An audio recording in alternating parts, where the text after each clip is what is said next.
ang dalawang pinakamahalagang utos. Ang kanilang pagtatalo ay narinig ng isa sa mga tagapagturo ng kautusan na naroon. Nakita niyang mahusay ang pagsagot ni Jesus sa mga Saduseyo, kaya siya naman ang lumapit upang magtanong, "Alin po ba ang pinakamahalagang utos?" Sumagot si Jesus, "Ito ang pinakamahalagang utos. Pakinggan mo, Israel. Ang Panginoon natin Diyos ang tanging Panginoon. Ibigin mo ang Panginoon mong Diyos ng buong puso, buong kaluluwa at buong pag-iisip at buong lakas.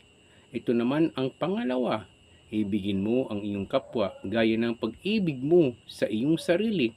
Wala nang ibang utos na higit pa sa mga ito."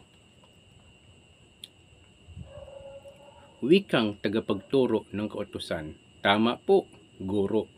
Totoo ang sinasabi ninyo, iisa ang Diyos at wala nang iba liban sa Kanya, at higit na mahalaga ang umibig sa Kaniyang buong puso, buong pag-isip at buong lakas, at ang umibig sa kapwa gaya ng pag-ibig sa sarili, kaysa magdala ng lahat ng handog na susunugin at iba pang mga alay." Nakita ni Jesus na maganda ang sagot nito, kaya't sinabi niya, "Hindi ka na lalayo sa kaharian ng Diyos." At mula noon ay wala nang nangahas na magtanong kay Jesus.